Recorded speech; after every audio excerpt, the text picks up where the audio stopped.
Alright, so Silent Hill 2 Remake just got a massive update. 2 or 3 of the things that I'm most interested in is frame generation is now enabled. You've got FSR 3.1 frame generation as well as DLSS 3 frame generation. Then there are specific settings related to when you are CPU bound or GPU bound. It does say that it helps with some stuttering maybe. And then also we have some image enhancement when it comes to DLSS. The image seems to be a little bit cleared up. There were some DLSS issues when obviously when you used some upscaling, and that seems to no longer be the case. Right, so I'm just going to show you the settings here quickly, the ones that I'm specifically talking about. And currently we're just at 1080p. And on the epic preset, I know it says custom, but if we go advanced, you'll see epic. And then this is the setting that I'm talking about, scene occlusion. And it does say that when you have a fast GPU and a slow CPU, that means CPU bound. And then it says when you've got a slow GPU and a fast CPU, so GPU bound. And then otherwise just consider sticking to occlusion queries. So that's what I'm doing here. And then also we have a frame generation here, and you have to use not that sorry, you have to use super sampling for that. So you can use FSR 3.1, and then you'll have access to frame generation, and then DLSS with frame generation as well. Now unfortunately, even though it is FSR 3.1, it does not seem to be disconnected, right? You can't use DLSS frame generation or FSR frame generation with any other upscaler. So in other words, even if it is 3.1, which means that the upscaling, the frame generation is decoupled from the upscaling, you can't use FSR 3.1 frame generation with DLSS, right? And the same goes for DLSS frame generation. You can't use it with XeSS, which is kind of strange. All right, so just at 1080p, I mean, we did have a little bit of a benchmark run here. We had an average there of about 80 frames per second. Now, a lot of people told me to test in the specific spot because it performs worse, but actually the area I tested in the car park actually does perform worse when it comes to frame rates. The stuttering in this specific spot was a lot worse than just the car park, but that seems to be quite a bit better. The frame time graph is not exceptionally smooth, but it is definitely a lot better. There are still some stutters, right? And I hope they can address those. Is this guy still alive? What's up with this? All right, so I hope they can address that, and then the game would actually be pretty good, because that's the only thing that held me back from actually playing the game. It's definitely much better, I can tell you that. So let's just go ahead and, as I said, I have to use DLSS upscaling, and then we'll use frame generation as well. Then we'll move on to 1440p. Well, we need to test ray tracing as well. Right, so we're just going with DLSS quality on exactly the same settings. I just want to see, we had an average of around 80-ish frames per second, right? So that gets bumped by around 30-ish frames per second, 30 to 40, depending on where we are. It's actually a pretty decent bump. And even at 1080p, even though they do say that they cleared up the image quality for DLSS, I didn't have that many issues with DLSS previously. Sure, there were some visual anomalies, but the overall image quality at 1080p when using DLSS was actually not horrible when compared to other games. So here we had an average here of 117 frames per second. Our 1% and our 0.2% lows are struggling a bit. Now, I only have access to 0.2% lows on the on-screen overlay because I'm using CapFrame X for this, because it does show you the GPU busy average and frame time deviation, right? So that would indicate CPU bottlenecks.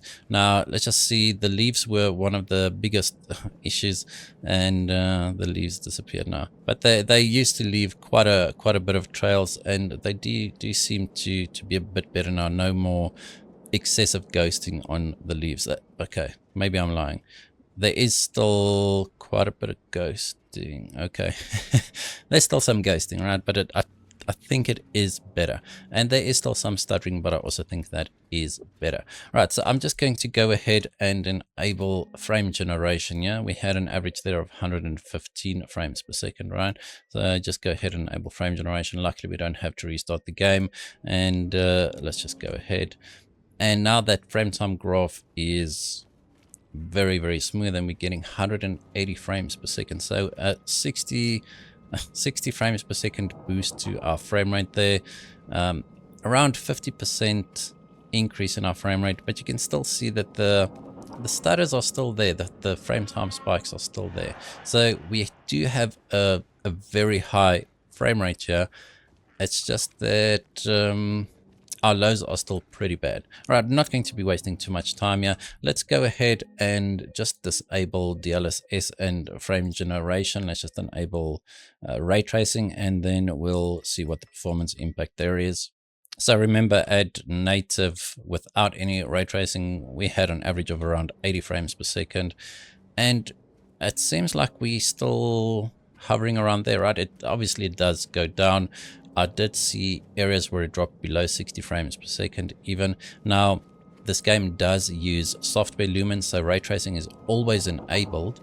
It's just that toggling the ray traced toggle actually enables hardware ray tracing. All right, so it means that if you do have a GPU with RT cores, it can start utilizing those. And it does clean up the image quite a bit, especially when it comes to reflections and the stuttering. All right, so okay, so the stuttering is better, but it's still pretty bad, right? That was a terrible section there for the lows. Anyway, so 70-ish frames per second here. Before we fight this guy, let's go ahead and enable DLSS quickly, and then we'll test frame generation, and then we'll move on to 1440p. Right, so DLSS quality first. Let's just see. We had around 70-ish frames per second, right? And now we're getting 108 frames per second. I'm wondering if this would clean up the frame time graph a little bit at least, but I actually don't think so. You can see it's quite strange. Our 0.2% and our 1% lows are pretty much the same. So okay, now there's a big difference, but 33 for the 0.2% lows actually just means that there's a lot of stuttering, and I keep on, I'm not really that accurate with my dodges. All right, I think I'm going to die, but before we do, let's just enable frame generation here at 1080p, and it's actually quite a bit of a shame that we have to use upscaling because we can't use DLAA, so we can't use native resolution with frame generation. And for the people playing at 1080p, they want to use frame generation. Like it's not the best, in my opinion anyway, to use DLSS at 1080p, and you do get a bit of a regression in the image quality. But unfortunately, that's what you need to do to get frame generation working here. So the lows are still struggling quite a lot here with ray tracing enabled. The game is definitely a lot more stable with hardware ray tracing disabled, as was seen earlier. It's like the specific spot seems to be problematic. All right, where is this on the map? All right, so Neely's bar. Avoid Neely's bar. All right, so we had an average there of 154 frames per second. Our 1% lows are pretty low at 55, and our 0.2% lows are very bad at 29. Right, let's move on to 1440p. Right, so I just reloaded my save, and we're at 1440p on the Epic preset, and we're not able to hit 60 frames per second, which is no surprise because even on the 4070 Ti Super, I was not able to hit 60 frames per second using these settings. Now, there is a way to actually improve your frame rate quite a bit, and that is to lower shadow detail. Right, it does have an impact on the experience. It's supposed to be a scary game, and lowering the shadow detail is maybe not the best way to go about increasing performance here, but it is definitely necessary if you want to play at native resolution here, right? So 52-ish frames per second there. Our lows are very low, sitting at 29 and 21 frames per second respectively for the 1% and 0.2% lows. So let's just go ahead and drop this down to the high preset. So I want to see if we actually do get a bit of a better boost to our frame rate here, if I can remember where that was. So let's just select the high preset here quickly. All right, so let's see. So that's actually a pretty big boost to our frame rate, right? So 70-ish frames per second. That's pretty much what we had with 1080p and ray tracing enabled, right? Just want to see if the stuttering is a little bit better. I'm I'm pretty sure it won't be. As you can see, our 0.2% lows are still sitting at 21 there. So whilst the new patch is definitely, I keep on forgetting to dodge, whilst the new patch is definitely a step in the right direction, there's definitely a lot of work still left to be done here, unfortunately. Right, so I'm going to kill this guy quickly. If he doesn't kill me first, there's actually 2 enemies here, and then we'll just whoops, we'll try DLSS quality, as I do think that you know, we're not really that pressed for a high frame rate in a game like this, and now I'm dying. So 60 frames per second is actually okay for this game. It's just that the performance is slightly below par of what the hardware should be capable of, right? But then again, you have to remember that it does have ray tracing enabled. And let's just heal up a bit. Software ray tracing, but it does have an effect on performance, obviously. And I keep on forgetting to kill these guys permanently. Right, there we go. I think that one is also going to revive. Okay, so 68 frames per second here. 1% lows are sitting at 40 and 0.2% lows are sitting at 31. So not ideal. I just want to see what the difference is in the frame rate when we just drop down to the medium preset, and then we'll use DLSS quality and frame generation as well. So 72 frames per second, standing still in that spot. I want to see what the medium preset does here. Might be worth it to play there, although I do think that the high preset but DLSS quality might be the way to go for this game, right? So 72 frames per second becomes 78 frames per second. So sure, and then it drops down to 74 anyway. So really not the biggest boost to our frame rate. But if you do want stability, I highly doubt that this will ever drop below 60 frames per second.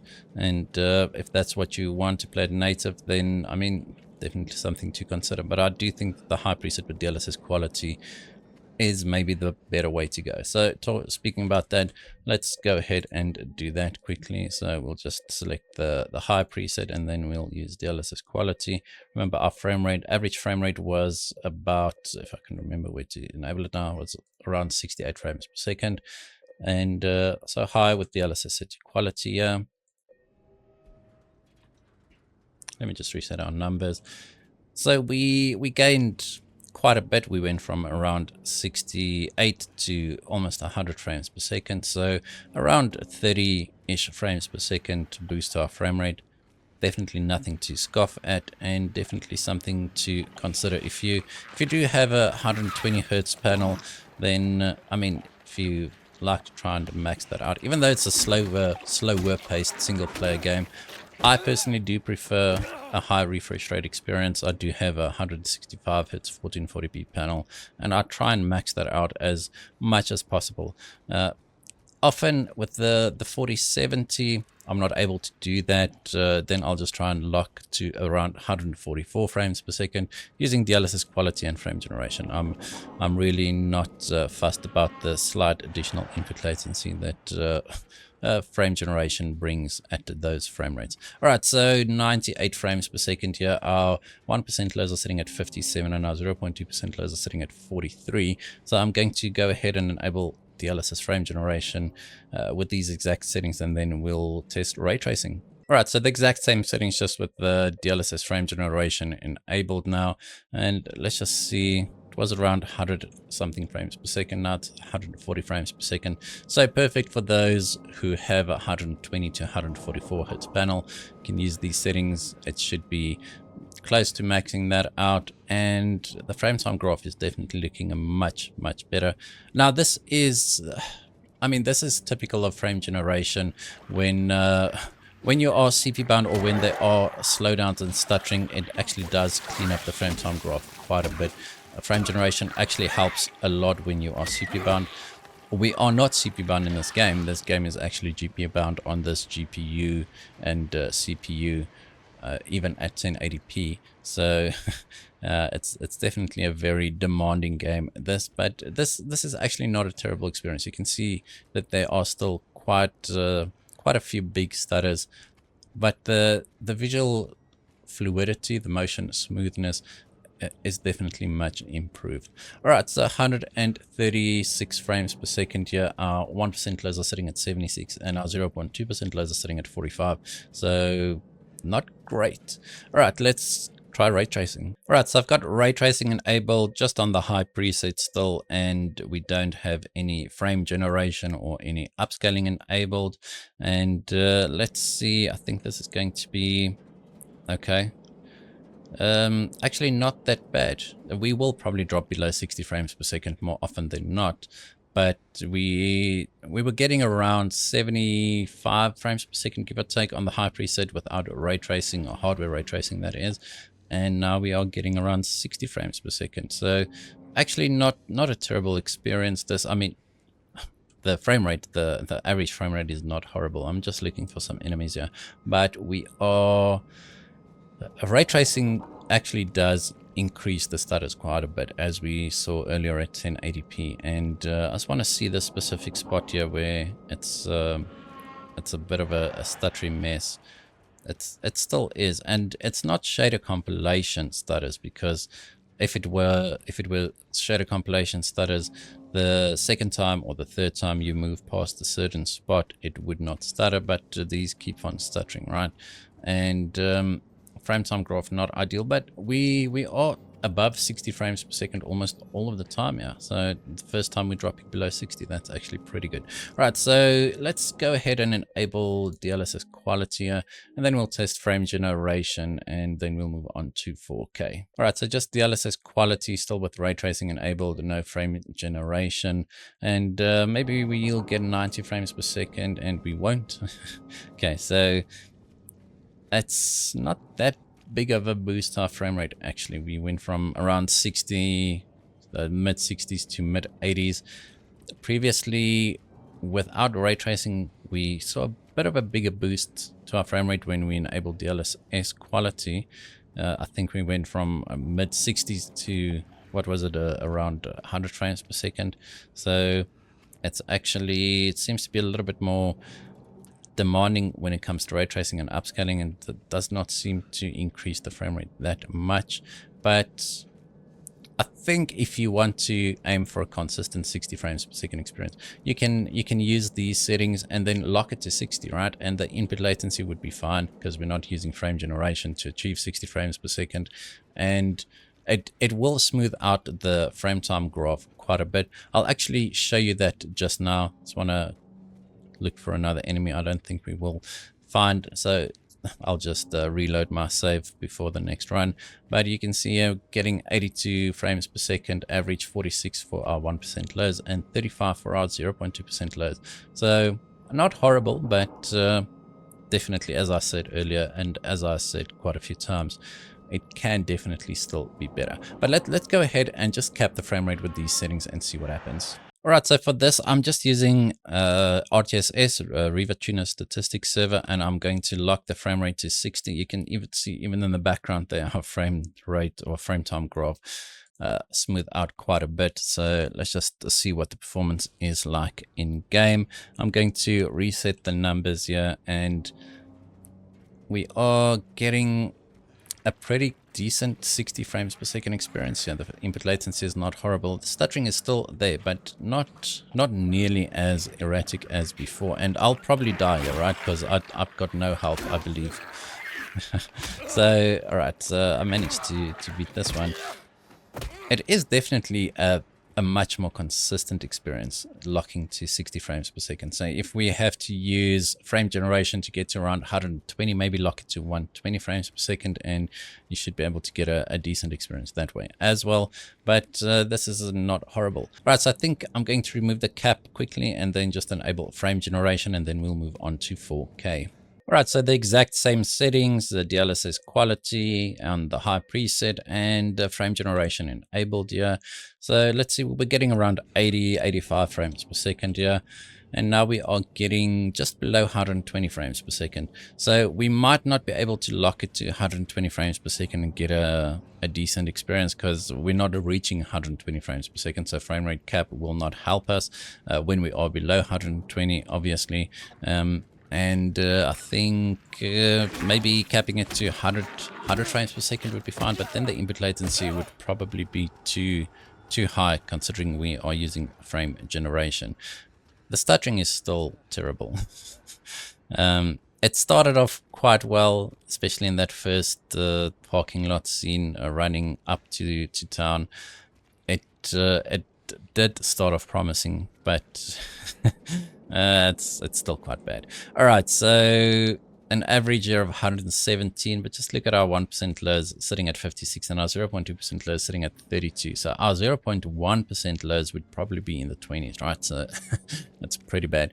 All right, so that's enough for 1440p. Let's move on to 4K. I'm not going to be testing too much at 4K. All right, so we're at 4K, no ray tracing, no super sampling. We are running at the medium preset and no frame generation.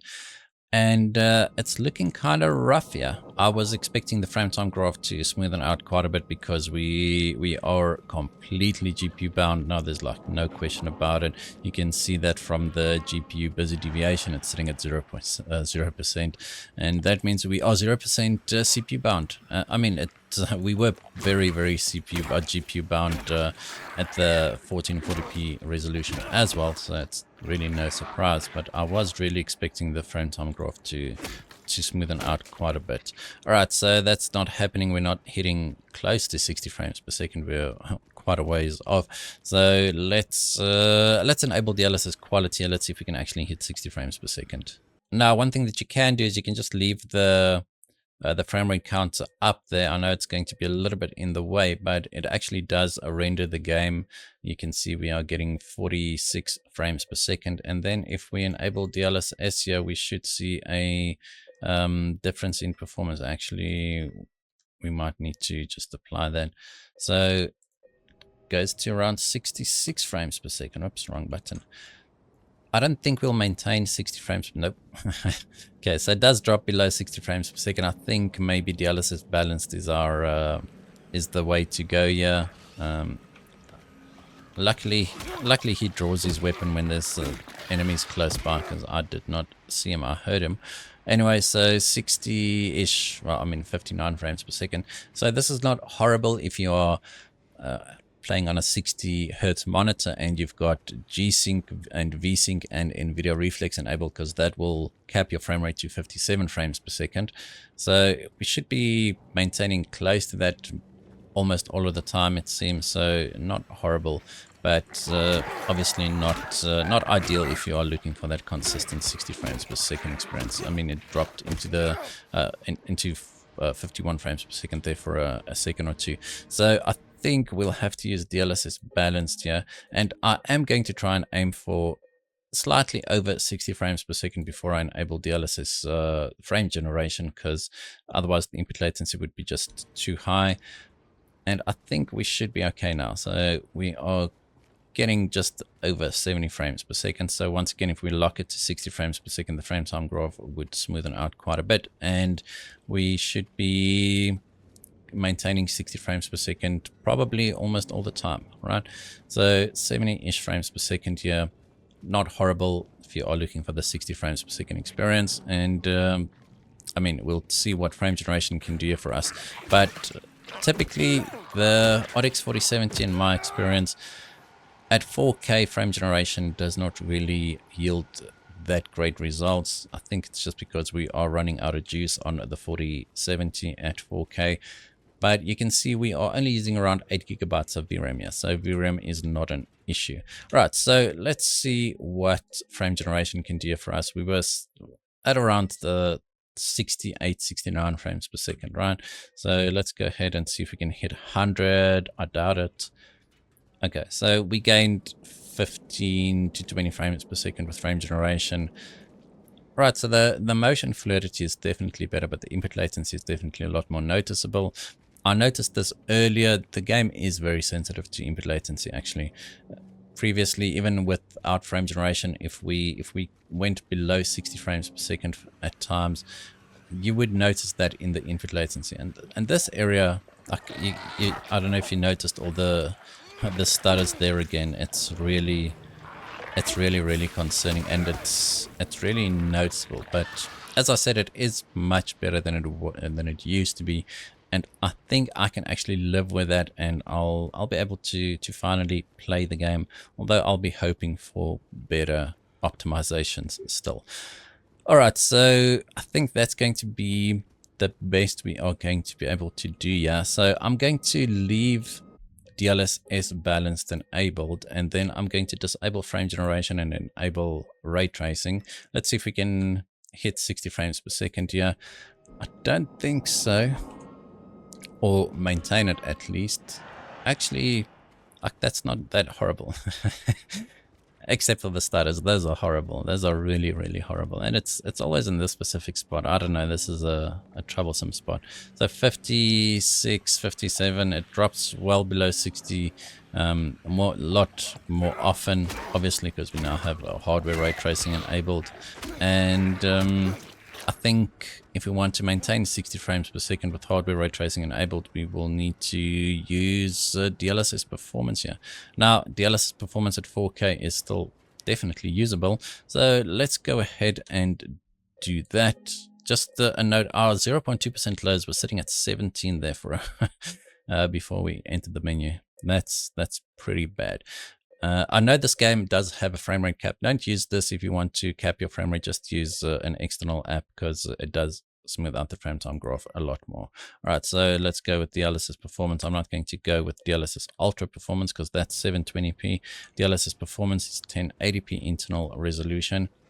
And we did not see that bigger boost to our frame rate, although I do think we should be able to maintain 60 frames per second at all times, which definitely not terrible considering we've got hardware ray tracing enabled. It is a very demanding game.